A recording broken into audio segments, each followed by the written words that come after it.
কর্মসংস্থান তৈরির কথা বলবো, সম্প্রীতির কথা বলবো, ঐক্যের কথা বলবো, হিংসা মুক্ত সমাজ গড়ার কথা বলবো। কে হিন্দু কে মুসলমান সে জাস্টিফাই করার দায়িত্ব আমাদের নয়। হিন্দু আর মুসলমানটা খেতে পাচ্ছে কি পাচ্ছে না, তার জমিটা দখল হয়ে যাচ্ছে না, তো সেই লড়াইটা আমরা করব। তাই ওরা চেষ্টা করেছিল আমাকে হারানোর জন্য। আপনারা বলুন, যদি আজকে আপনারা আমাকে ভোট না দিতেন তাহলে ওই বুলডোজারের সামনে গিয়ে দাঁড়াতো কে? আপনারাই বলুন, কেউ দাঁড়াতো না। কোর্টে ছুটে যেতাম, কোর্টে ছুটে কেউ যাওয়ার থাকতো না। বিকাশ স্যারকে গিয়ে রিকোয়েস্ট করার মতো কাউকে পেতেন না।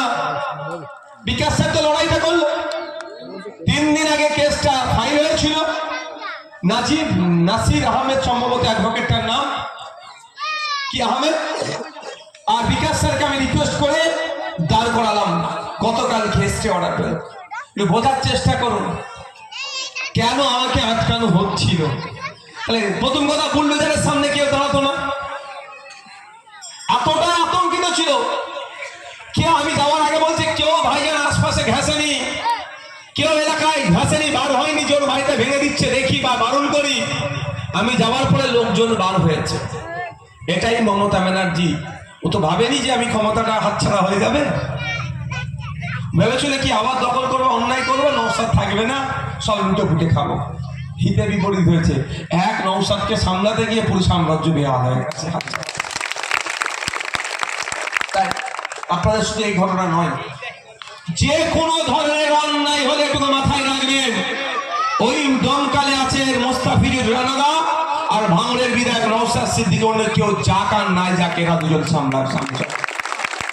সেটা হিন্দুর ওপরে হোক, মুসলমানের ওপরে হোক, দলিতের ওপরে হোক, আদিবাসীর ওপরে হোক, ব্যবসায়ীর ওপরে হোক, কৃষকের ওপরে হোক, ছাত্রের ওপরে হোক, যুবকের ওপরে হোক, বা মহিলাদের ওপরে হোক, বা পুরুষের ওপরে, যে কোনো অনৈতিক কাজ হলে সামনের সারিতে বুক চিতিয়ে লড়াই হবে।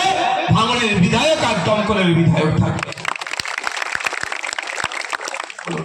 আজকে যদি নোটোরিয়াস ক্রিমিনালটা এখান থেকে যেত মনে হয়?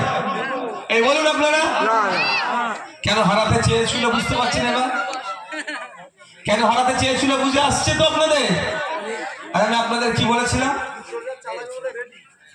কি বলেছিলাম, তাই আপনাদের বলবো, আমি আবারও ধন্যবাদ জানাই। আসুন আপনারা, এটা নিচে নামাতে হবে, এটা নিচে নামে, সামনে 8-10টা চেয়ার দিয়ে দেবে, একটু দাঁড়াও, একটু